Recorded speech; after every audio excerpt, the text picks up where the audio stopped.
Thank you again for joining us at this global summit. Our next session is entitled Emerging Research in Kidney Disease with Global Implications, Kidney Disease Management and Preemptive Treatments for Diabetic Kidney Disease. AAKP and GW are very honored to have with us two leading medical experts from Bayer Pharmaceuticals, Dr. Daniel Wilson, who serves as Senior Medical Director at Bayer, and Dr. Ikenna Ogbaa, who serves as the Executive Medical Director in Cardio and Renal U.S. Medical Affairs at Bayer.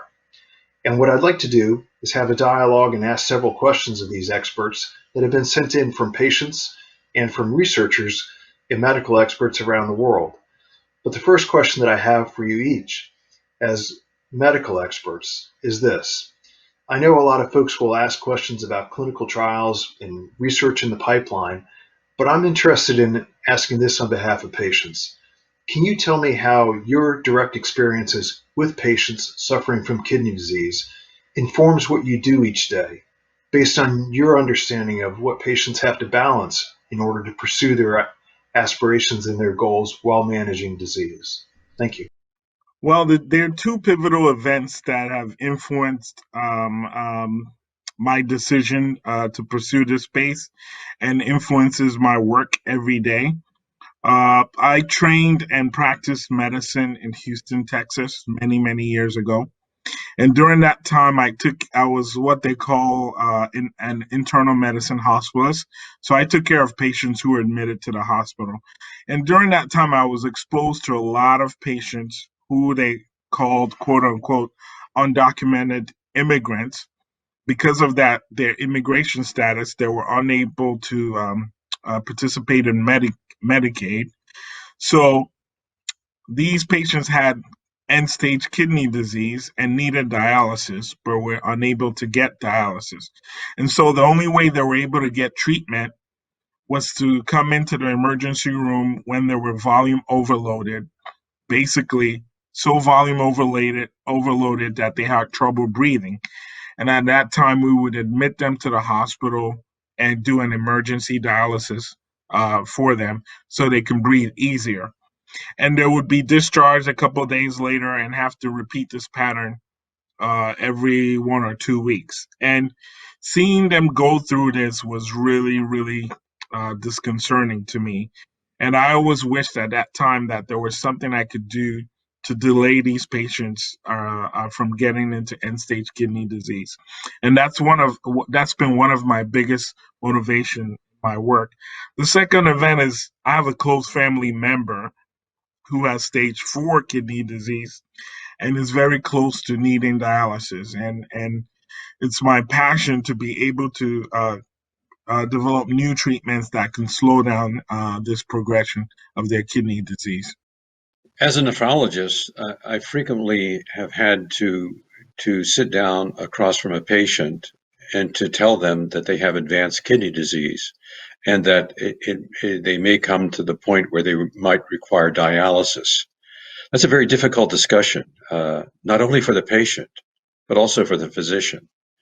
I found over the years that many of my patients were really unaware that they had kidney disease. They were unaware that there were therapies that could help delay the progression of kidney disease. And I think that what we really need to do is we really need to focus on kidney disease at multiple levels. We need to inform patients. We need to work with physicians to recognize the factors that lead to progressive kidney disease, and we need to screen more patients to ensure that we can diagnose patients early and focus on delaying progression of kidney disease and delaying or preventing kidney injury. So building off of these insights that you each have, can you tell me then the importance that you believe patient choice in care treatment have for patients who are trying to manage the disease and work with their doctors to come up with the best solutions that suit them while they pursue their goals?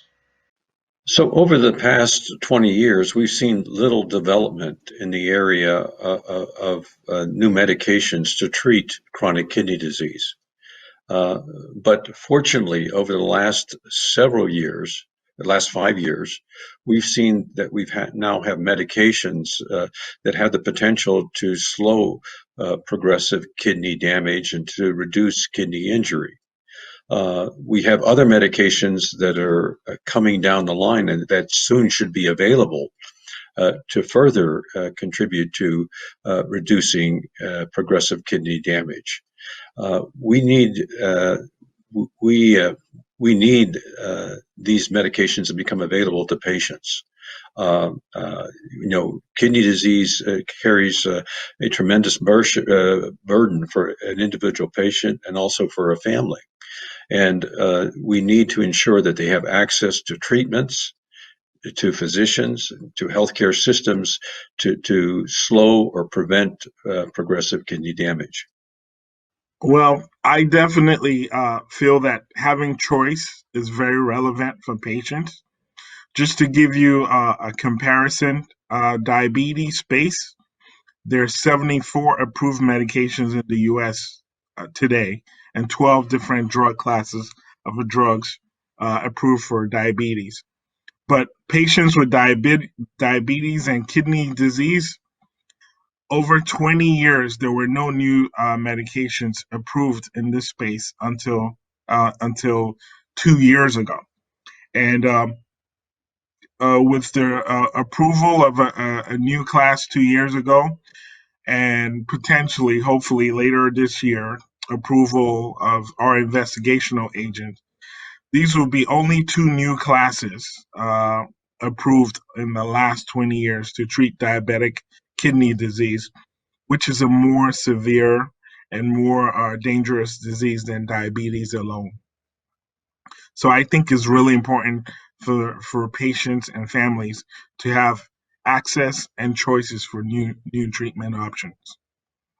For our patient and caregiver audience, can you tell me some of the things that are going on at Bayer that give you inspiration to show up every day at work with enthusiasm? And what is it that's going on in terms of innovation and treatments that patients around the globe should know so they could gain some enthusiasm or some hope from what you are working on every day? Bayer as a company has made a huge investment into the cardiorenal space because we recognize it's a disease state that with high unmet need and high burden in the United States. Not only are we investing in new potential medications to slow down the progression and slow down mortality in this space, there's been significant investment made to raise awareness around earlier testing and screening to diagnose patients earlier in order to slow down progression to end-stage kidney disease. So Bayer is not only investing in new treatments, but they're also investing in disease state awareness so people know about this disease. We're even working on tools to help patients have better conversations with their doctors, ask them to check for the right tests to understand what's going on with their kidneys. And so we're also partnering with various medical societies and patient advocacy groups such as yours in order to increase awareness around this space. Well, I'm fortunate to have joined Bayer at a time where our research and development is focused on kidney disease and delaying progression of kidney disease.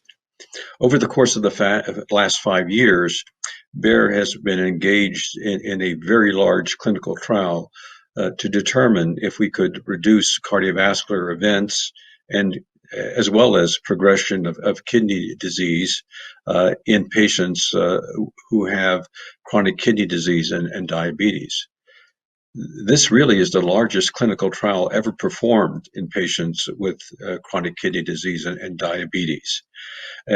We had the opportunity to report out the results of the first part of this large clinical trial in October of 2020 at the American Society of Nephrology meeting. That's the major scientific congress for kidney doctors. That the information and the outcome of that study was also published in the New England Journal of Medicine. This was a culmination of a concentrated 5-year effort to focus on delaying the progression of kidney disease and reducing cardiovascular events. The trial had a positive outcome, and you'll soon be hearing more about this medication. And here's a question for policy leaders and elected leaders around the world who may be listening to you today. What are the developments that are going on in diabetic kidney disease that will help relieve the burden on society and governments in terms of the costs, both direct and indirect, that they should know about? And along with that, can you tell me the types of things, both in the near term and short term, that you think elected leaders and appointed leaders across the globe should be aware of in terms of innovation in diabetic kidney disease? Fortunately, I think our government and to a certain extent other governments are now recognizing the severity and the impact that kidney disease has on patients as well as their healthcare systems. In the United States, in 2020, we had an executive order that began to focus us on developing therapies and approaches and to treat patients with kidney disease. In other words, we're accelerating our efforts to identify kidney disease and to provide appropriate therapies for patients. We need to ensure that this effort continues. We need to ensure that this effort is supported by our government and by our healthcare providers in order to reduce the number of patients that go to develop severe kidney disease and require dialysis. We have the potential to improve healthcare. We have the potential to reduce healthcare costs by addressing this in a concentrated way. Our quality agencies, the national quality assurance groups, are now recommending that patients with diabetes, at least once a year, have a screening to determine whether or not they have chronic kidney disease or whether or not they have early signs of chronic kidney disease. Kidney disease is asymptomatic, and you need a laboratory test in order to determine if a patient has early kidney disease. So a simple, inexpensive urine test and a simple blood test will enable physicians to screen patients appropriately, make early diagnosis, and help us prevent progression of kidney disease. Yes, we're actually partnering with various health systems within the United States to provide them with tools to identify high-risk patients earlier. That way they can potentially intervene earlier to prevent worsening of their kidney disease. And so we're also trying to work with them to encourage updating their health information technology or their electronic health records to remind them to do the screening, the guideline recommended screening for patients. That way, if patients have kidney disease in addition to their diabetes, that they could be diagnosed earlier and treated earlier to prevent progression of their kidney disease. Kidney disease, unfortunately, has been a disease that's been very under-recognized, under-diagnosed, under-treated. And so, and even though it's a serious disease, there's been a lot of inertia in terms of diagnosing, treating the disease. So we're trying to work with health systems and physicians groups to help them identify these patients earlier. And finally, there's been a major shift over the past 10 years towards patient-centered medicine.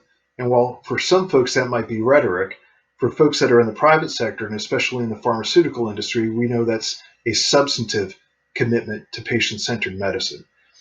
Can you tell us why patients should be excited to be participants in clinical trials and in research, and why their insights actually matter from your perspective at Bayer Pharmaceuticals? From our perspective, we always try to put the patient first in everything that we do, whether it's in developing a drug or in coming up with our medical strategy. It's really important to incorporate the patient perspective in what you do. Because ultimately, the drugs and therapies we develop, the number one aim is to benefit patient. How would you know what is benefiting a patient without getting their perspective or getting their view? So we make a very concerted effort to work with patients, patient advocacy groups, or different medical societies that work with patients to gather their insights and their perspectives in all the drugs that we're developing and when we're developing our medical strategies on how to improve access to these new medications. I've been impressed that many of our professional organizations are now including patients on committees to help us better understand the impact that disease has on them and has on their activities of daily living. Similarly, I've now seen that some of our major scientific congresses routinely include patients to give their perspective on the need for additional research or the outcomes that arise from different clinical trials. I think we need to continue with incorporating patients and advocacy organizations to move us forward. Patients give very interesting perspectives on clinical research, on their disease that sometimes are missed when we develop a clinical trial. So I continue to support patients and advocacy organizations in terms of working with us to ensure that not only do we have positive outcomes from our clinical research trials, but that we have outcomes that are important to patients, that we recognize, the factors that contribute to improved quality of life and incorporate that into our clinical trials. Thank you very much, Dr. Wilson and Dr. Ogbaa, for joining us at the Global Summit. We very much value your involvement, and we appreciate the partnership with Bayer Pharmaceutical, AAKP, and GW in this summit and in many of the other activities that we have underway. We especially appreciate your comments on the importance of patients, their insights, and their involvement and engagement with Bayer and with other companies to make certain that kidney patients are involved in the solutions and treatments that are being developed for them.